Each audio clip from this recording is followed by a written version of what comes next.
नमस्कार विद्यार्थियों, आप सभी का इतिहास के कालांश में स्वागत है। आज हम विषय इतिहास के अंतर्गत पाठ 3 हड़प्पा संस्कृति इस पाठ के बारे में देखेंगे। इस पाठ में कुल 7 मुद्दे हैं जो कि इस प्रकार हैं। पहला हड़प्पा संस्कृति, दूसरा मकान और नगरीय संरचना, तीसरा मुद्राएं बर्तन, चौथा महास्नानागार, पांचवा जनजीवन, छठवां व्यापार और सातवां नाश के कारण। अब हम एक एक मुद्दे को देखेंगे। हम सबसे पहले पहला मुद्दा देखेंगे, हड़प्पा संस्कृति। सन 1921 में जब जॉन मार्शल भारत के पुरातात्विक विभाग के निर्देशक थे, तब दयाराम साहनी ने इस जगह पर सबसे पहले खुदाई का कार्य करवाया था। जॉन मार्शल जो है पुरातात्विक विभाग यानी कि पुराने समय के खुदाई के माध्यम से जो भी सामान प्राप्त किए गए हैं उसको एक जगह एकत्रित रखा गया। उस विभाग को पुरातात्विक विभाग कहा जाता है। दयाराम साहनी के अलावा माधव स्वरूप व मार्टिमर व्हीलर ने भी खुदाई का कार्य किया था। हड़प्पा संस्कृति जो है वहाँ पर रेलवे लाइन बिछाई जा रही थी। उसी रेलवे लाइन के निर्माण के लिए खुदाई की जा रही थी, जिसके कारण ये जो शहर है उसका बहुत सारा भाग जो है नष्ट हो गया था। इसका नाम हड़प्पा संस्कृति इसलिए पड़ा क्योंकि जो खुदाई की गई सबसे पहले हड़प्पा नामक स्थान पर ही हुई।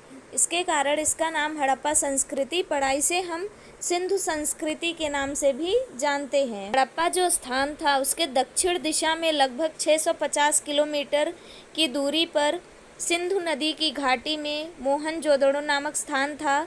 वहाँ पर खुदाई का कार्य किया गया।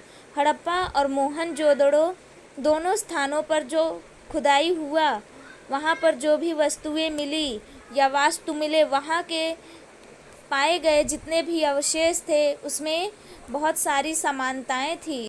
सिंधु नदी की घाटी में भी ये संस्कृति पाई गई, इसलिए सिंधु संस्कृति या हड़प्पा संस्कृति के नाम से जाना जाता है। जैसा कि आप मैप में देख सकते हैं, हड़प्पा संस्कृति, ये जो आपको डॉट डॉट दिखाई दे रहा है, हड़प्पा संस्कृति के ये सभी स्थान हैं। हड़प्पा संस्कृति का स्थान ये जो आपको दिखाई दे रहा है यहीं पर था। और सिंधु नदी जो है हड़प्पा के दक्षिण दिशा में है। मैप में आपको मंडा, रोपड़, बनावली, राखीगढ़ी, कालीबंगा, हुलास, आलमगीरपुर, कोटदीजी, चन्हुदड़ो, आमरी, अल्लाहदीनो, देसलपुर, धौलीवीरा, सूतकोदता, कुंतासी, लोथल, रोजड़ी, रंगपुर। फिर हम इधर आते हैं मोहनजोदड़ो, बालाकोट, सोतकाको, सुतकानजेदोर। ये सभी जो स्थान हैं, यहाँ पर जितने भी खुदाई के बाद पाए गए वस्तु और वास्तु थे, इन सभी में बहुत सारी समानताएं पाई गई हैं। फिर चाहे वो नगरीय संरचना हो, सड़कें हो, भवन निर्माण हो या फिर जल निस्सारण, गंदे जल को निकालने के लिए मुद्राएं, बर्तन, खिलौने, इन सभी में मुख्य रूप से समानताएं पाई गई हैं। अब हम दूसरा मुद्दा देखेंगे, मकान और नगरीय संरचना। हड़प्पा संस्कृति के लोग जो हैं वो रहने के लिए मकान बनाते थे, और ये जो मकान होते थे ये मुख्य रूप से पक्की ईंटों से बने हुए थे। जैसा कि आप अपने गांव में जाते होंगे तो आपको खपरेल वाले, मिट्टी वाले घर देखने के लिए मिलता है। अगर हम हड़प्पा संस्कृति की बात करते हैं तो इनके जो घर थे वो पक्की ईंटों से बने हुए थे। कच्ची ईंटें और पत्थरों का भी उपयोग किया जाता था। जैसा कि आज के समय में भी हमें कच्चे और पक्के दोनों मकान देखने के लिए मिलते हैं। इनके घर में कुएं, स्नान गृह और शौचालय होते थे। साथ ही साथ जो गंदा जल होता है उसका निपटारा कराने के लिए ये लोग प्रबंध भी करते थे। गंदे जल को शहर से दूर करने के लिए इन लोग नाले बनाते थे, नालियाँ बनाई जाती थी, और ये जो नालियाँ हैं ये भी ईंटों से ही बनाई जाती थी और नालियाँ जो है वो ढकी होती थी।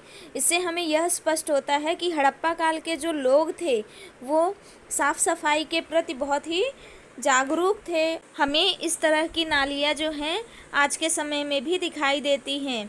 तो इसका मतलब ये है कि इन लोगों को इतना ज्ञान था कि इन लोग को पता था कि अगर ये नालियाँ खुली रहेंगी तो उनका स्वास्थ्य बिगड़ सकता है, इसके लिए ये नालियाँ भी ढक कर रखते थे। हड़प्पा संस्कृति की सड़कें चौड़ी होती थी और एक दूसरे को समकोण में काटती थी, जिसके कारण चौकोन और रिक्त स्थान बच जाता था। इन्हीं स्थानों पे मकान बनाए जाते थे। नगरों के 2 या उससे अधिक विभाग बनाए जाते थे। जैसा कि आज के समय में भी अलग अलग विभाग बना दिया जाता है, चाहे वो स्वास्थ्य विभाग हो या फिर परिवहन विभाग हो या शिक्षा विभाग हो, अलग अलग विभाग बनाए जाते हैं ताकि जो कार्य है वो अच्छे से हो सके। जैसे आपके क्लास में जितने भी बच्चे हैं, मान लो 30-35 बच्चे हैं, उसमें से 2 को मॉनिटर बनाया जाता है और 2 को प्रीफेक्ट। तो इनको कार्य दे दिया जाता है और ये जो बच्चे हैं वो अपना कार्य जो है अपने स्तर पर करते हैं। इससे क्लास में व्यवस्था भी बनी रहती है। तो इस प्रकार हड़प्पा संस्कृति के लोग भी अपने अपने विभाग बनाकर रखते थे और जब विभाग बना दिया जाता था तो कार्य जो है वो व्यवस्थित रूप से होता था। अब हम अगला मुद्दा देखेंगे, मुद्राएं, बर्तन। हड़प्पा संस्कृति की मुद्राएं जो हैं वो चौकोर होती थी अधिकतर और स्टीएटाइट नामक पत्थर से बनाई जाती थी। मुद्राओं पर हमें बैल, भैंस, हाथी, गैंडा, बाघ जैसे सचमुच के प्राणी तथा एक सींग वाले कुछ काल्पनिक प्राणी देखने को मिलते हैं। अन्य प्राणियों की आकृतियों की तरह ही मनुष्य की भी आकृतियाँ मिली हैं। इन मुद्राओं का उपयोग जो है छाप लेने के लिए किया जाता था। हड़प्पा संस्कृति के स्थानों पर जो खुदाई हुई वहाँ पर कई प्रकार के और कई आकारों के बर्तन पाए गए हैं। हड़प्पा संस्कृति के बर्तन लाल रंग के थे और उस पर काले रंग से नक्काशी की जाती थी, डिज़ाइन जो है वो बनाया जाता था। नक्काशी के नमूनों के रूप में मछली की चोइयाँ, एक दूसरे में पिरोए हुए वलय, पीपल के पत्ते जैसे प्रतीक मिलते हैं।